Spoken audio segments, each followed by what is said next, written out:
What would you do if the person you trusted most asked you to betray everything you believe in?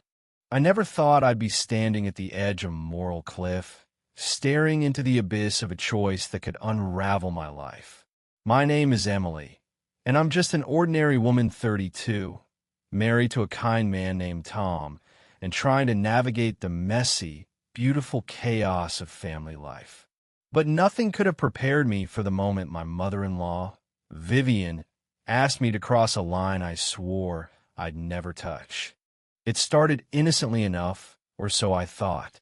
Vivian had always been a commanding presence, tall, elegant, with sharp green eyes that seemed to see through you. She was the kind of woman who could silence a room with a single glance, and, as Tom's mother, she held our little family in her orbit.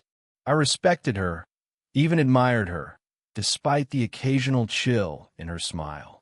She'd been good to us, helping with the down payment on our house, always there with advice whether I wanted it or not. But that day, in her pristine kitchen, the air felt different. Heavy. "Emily," she said, her voice low, almost conspiratorial, "I need a favor. Something delicate." She slid a cup of tea toward me, her manicured nails glinting under the chandelier. I nodded, expecting another errand, maybe picking up dry cleaning or hosting one of her charity luncheons. But her next words hit like a punch. "I need you to get something from Richard's office. A file. It's in his desk, top drawer locked. He'll never know." Richard, her husband, Tom's stepfather, was a private man, a corporate lawyer with a corner office downtown. I'd only been there once, dropping off lunch for Tom when he worked late with Richard. The idea of sneaking into his space, rifling through his things, made my stomach twist. "Vivian, why can't you ask him for it?" I stammered, gripping my teacup. Her eyes darkened, and for a moment I saw something raw fear, maybe or desperation. "It's complicated," she said. "Richard's been hiding things. Financial records, deals I'm not supposed to know about. I need to protect myself, Emily.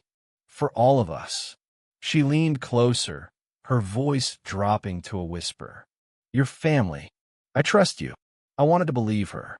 I wanted to think this was about protecting the family, about loyalty. But the way her hands trembled, the way her gaze darted to the window, told me there was more to this. I shook my head. "I can't, Vivian. It's not right.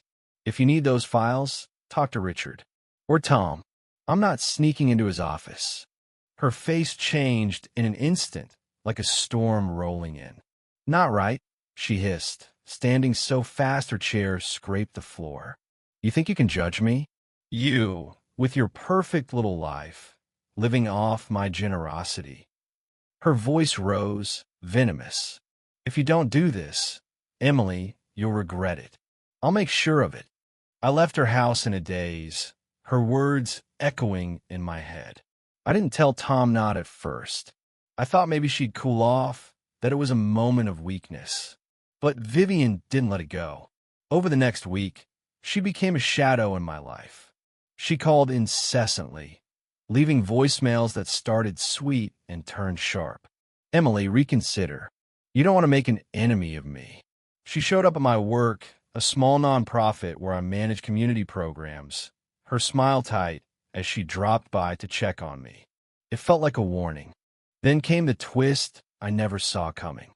One evening, as I sorted through donor files at the office, I got a call from an unknown number. A man's voice, gruff but kind, introduced himself as Daniel, Richard's old friend and former business partner. "I heard Vivian's been leaning on you," he said. "Don't do what she's asking. You're not the first." My heart pounded. "What do you mean?" Daniel sighed. "She did this to me years ago. Asked me to borrow documents from Richard to settle some dispute. I refused, and she ruined mess-bred lies, tanked my reputation. She's not what she seems, Emily. Be careful." His words were a lifeline and a weight. I wasn't alone, but I was in deeper than I'd realized. Daniel's story gave me the courage to tell Tom everything. I expected him to be shocked, maybe even defend his mother, but his face fell, and he nodded slowly. She's done things like this before, he admitted. Not this blatant, but she manipulates. I thought she'd changed. Tom confronted Vivian the next day, with me by his side. We sat in her living room, the same place where she'd asked me to betray her husband. She didn't deny it. Instead, she doubled down, her voice icy. "You're both so naive," she spat. "Richard's been cheating me for years, hiding money, planning to leave me with nothing. I was trying to protect us. Then why not ask me?" Tom shot back. "Why drag Emily into this?" Vivian's eyes flickered with something like regret, but it vanished quickly. "Because you're too weak, Tom. You always have been." The words cut him, and I felt the sting too. But Tom stood taller, his voice steady. "If you ever threaten Emily again, we're done. No more family dinners. No more help. Nothing." Vivian laughed, a brittle sound. "You think you can cut me off? I made you. I can break you." That was the moment I saw her for who she was. Not a mother, not a protector, but a woman driven by control, willing to burn bridges to get what she wanted. We left, and the silence in the car was heavy but freeing. Tom reached for my hand. "I'm sorry," he whispered. "I should have seen it sooner." The fallout wasn't pretty. Vivian didn't stop. She spread rumors about me at my workplace, claiming I'd mishandled funds, trying to get me fired. She called Tom's colleagues, planting doubts about his reliability. But Daniel, the unexpected ally, stepped in again. He had connections, old favors to call in, and he helped us counter her lies. My boss dismissed the accusations, and Tom's reputation held. In the end, we distanced ourselves from Vivian. It wasn't easy. Family ties are hard to sever, and Tom grieved the mother he thought he knew. But we rebuilt, leaning on each other, on friends, on the truth. I learned something profound through it all. Standing up for what's right doesn't just protect you, it reveals who's worth keeping in your life. Vivian never got her file. Richard, it turned out, wasn't hiding anything sinister, just protecting his assets from her reckless spending, as Tom later discovered.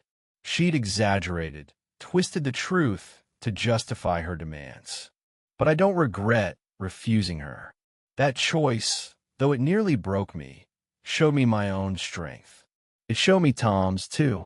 And so, here I am, still standing, still choosing integrity over fear. If you're ever asked to cross a line, to betray someone you love for someone else's gain, what will you do? I know my answer now. I hope you'll know yours.